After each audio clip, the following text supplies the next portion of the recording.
7 coisas que eu gostaria de eu ter ouvido mais cedo na minha carreira como musicista. A primeira delas é que a gente tem que compor as nossas músicas e não só fazer cover.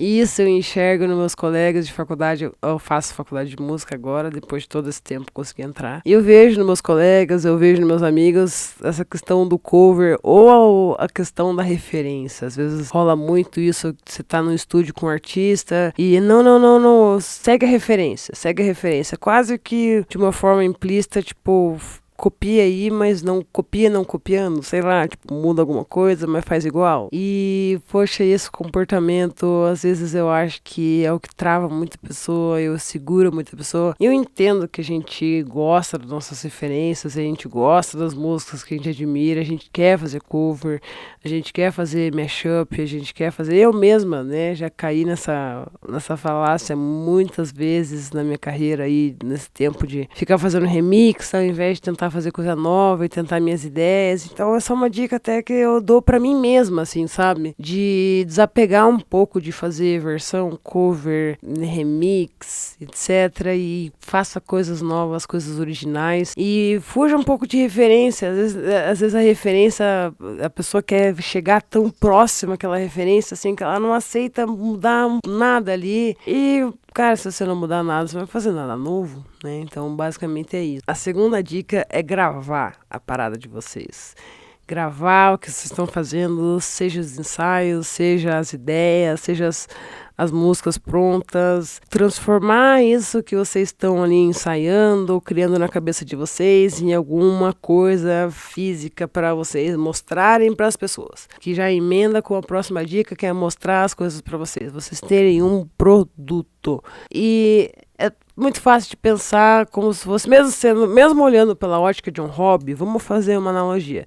Se você tricota, né, embora você aproveite o processo de tricotar, o objetivo é você fazer, por exemplo, uma touca. Ou, sei lá, você tem a carpintaria, marcenaria para fazer coisas de madeira. Embora você aproveite o processo, no final das contas, o resultado é porque você quer fazer uma mesa, ou porque você quer fazer uma porta. Enfim, você tem um produto final, seja esse produto seu ganha-pão, ou seja esse produto seu hobby, você tem que ter um produto. E às vezes eu sinto que as pessoas ficam muito na paixão do processo e esquecem do produto. Esquecem que música às vezes é sobre criar música às vezes é um produto. Não digo isso da forma capitalismo de ser, eu digo no sentido prático de ser algo, uma coisa que a gente consome, uma música que a gente consome. Essa música, em algum momento, ela teve que se transformar em um arquivo pra gente enviar para um YouTube da vida, pro Spotify, para um Apple Music, etc. Então, assim, consolidem as suas ideias em arquivos, em coisas práticas, em áudios do WhatsApp para você mandar para os amigos de vocês. Já é um ótimo começo. Você tendo um áudio no WhatsApp com a tua música para você mandar pro teu brother, daí teu amigo te dá um feedback. Cara, que sensação gostosa de você poder mostrar a sua música para as pessoas. E não ter vergonha, cara. E, tipo assim, não tenha medo da mediunidade. No sentido mediúnico, no sentido de ser médio, né? Não é nem ruim, nem bom. Não é que você vai ser o pior do mundo, né? Também é difícil ser o pior do mundo, mas ser o melhor do mundo também é bem difícil. Existem Jacob Colliers vivos aí pra gente competir, então é um pouco difícil, né? Se você der o seu melhor e sua próxima música for melhor do que se a última música, você está sempre progredindo, esse é o caminho, sabe?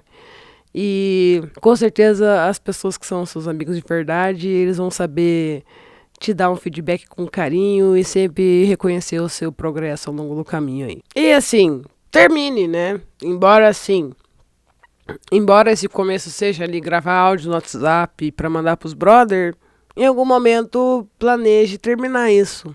Terminar que eu digo, deixar numa qualidade legal ali, técnica de mixagem, masterização, etc, para você mandar pro Spotify da vida, para você mandar para uma empresa, para você vender para algum político, fazer um jingle, para você usar uma publicidade, para você tentar recuperar um dinheiro disso, se transformar isso de fato. Agora eu tô falando de produto de fato, seja por visualizações, né, que já é um produto, né, já é uma moeda hoje em dia. Então, tipo assim, termine suas coisas, poste suas coisas, tente atrair as coisas, então, tente atrair público para o seu produto. Então, isso que eu diria também para uma pessoa que é música e está começando agora, já começa a pensar em toda essa questão e não fica patinando nesse processo, ai, como é gostoso ser músico, meu Deus do céu, eu amo ensaiar com meus brother. Tá, mas e o resultado final, né? E como é que fica?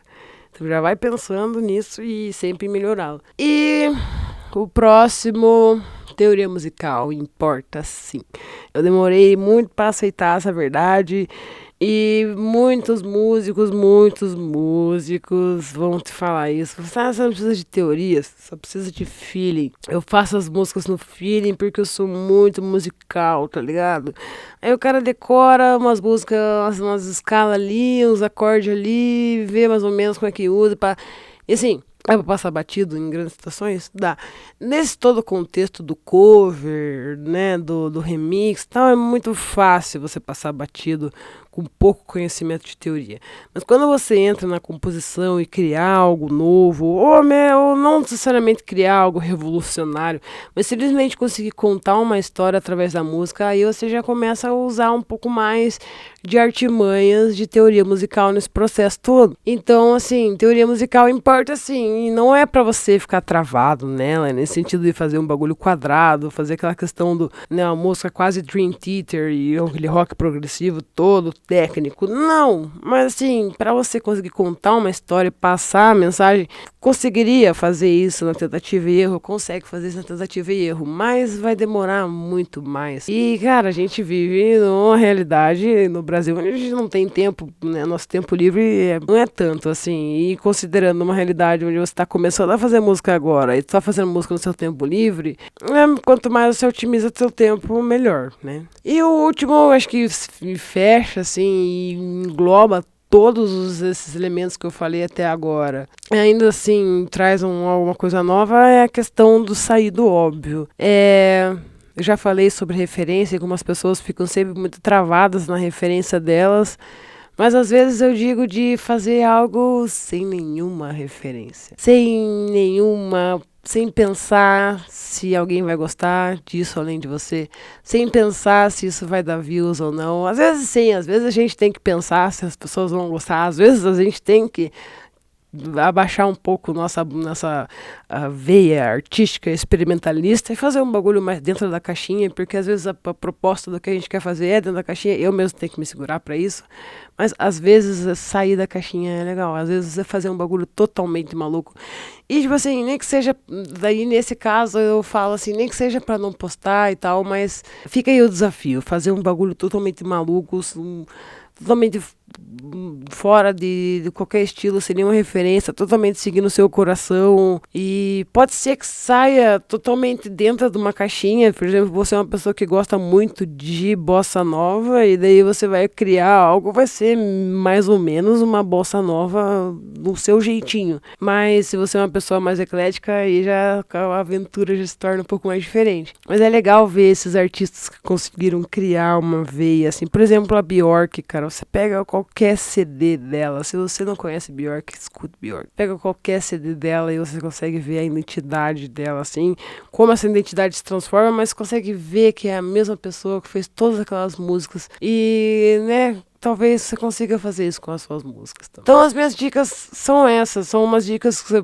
talvez não sejam as dicas que vocês estavam esperando, mas eram as dicas que eu gostaria de ter tido lá no começo, né? E se eu pudesse voltar no tempo e mandar esse vídeo pra mim mesma há 16, meu Deus, tô velha. Há 16 anos atrás, eu ficaria feliz de ver esse vídeo. Talvez eu não teria perdido tempo em tantas coisas em que eu perdi tempo. E poderia podia estar com a minha carreira mais avançada no ramo da música, né? Mas é isso, acabou o vídeo.